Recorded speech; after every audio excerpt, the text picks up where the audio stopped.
আসসালামু আলাইকুম ভিউয়ার্স, আশা করি সবাই ভালো আছেন। আমিও ভালো আছি। অনেক দিন পর আমিও আসলাম একটি নতুন ভিডিও নিয়ে আপনাদের মাঝখানে। তো এখন আমি যাচ্ছি সোয়ারিঘাট থেকে উম, আটিবাজার।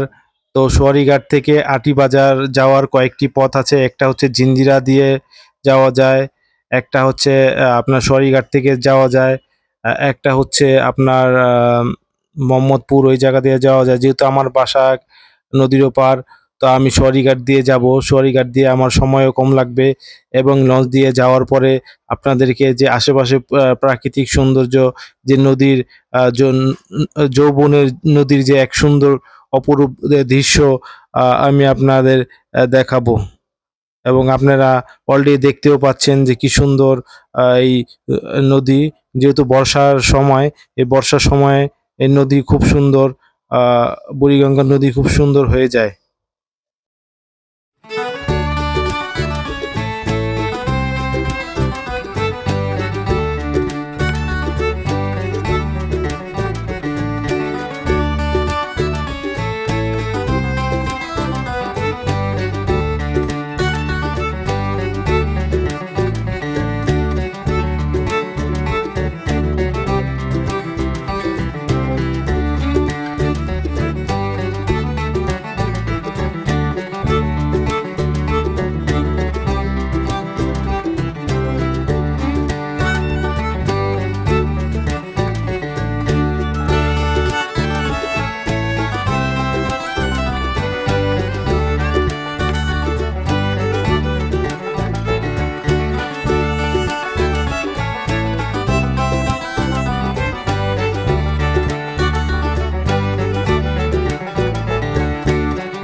নদীর এই অপরূপ দৃশ্য চাইলে আপনারাও উপভোগ করতে পারেন।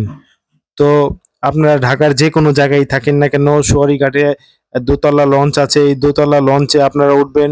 ওঠার পরে আপনাদেরকে নামিয়ে দিবে আটিবাজার। তো আটিবাজারে আপনারা একটা বাজার দেখতে পারবেন, যেখানে সবকিছুই পাওয়া যায় এবং ক্ষেত খামারের অনেক কিছু সবজিও পাওয়া যায়। খামারের দুধ দুধ থেকে শুরু করে আপনারা ওইখানে ভালো মিষ্টিও পাওয়া যায়। আপনারা চাইলে ওইগুলো নিতে পারবেন। আপনারা যদি চান যে ওইখান থেকে আরো একটু দূরে যাব রিক্সা দিয়ে, তো ওইটাও যেতে পারবেন। আশেপাশে যেরকম শ্যামল বাংলা রিসোর্স আছে, কলাতিয়া এবং আরো কয়েক জায়গায় সুন্দর সুন্দর জায়গা আছে। অবশ্যই আপনারা গুগল ম্যাপে যদি ঢোকেন তো অবশ্যই এইগুলা দেখতে পারবেন।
তো আমার ভিডিও শেষ পর্যায়ে আমি বলতে চাচ্ছি যে এই আমার এই ভিডিওটি যারা যারা দেখেছেন সবাইকে অসংখ্য ধন্যবাদ এবং সবাই সুস্থ থাকুন, ভালো থাকুন, এই কামনায় সবাইকে জানাই আল্লাহ হাফেজ।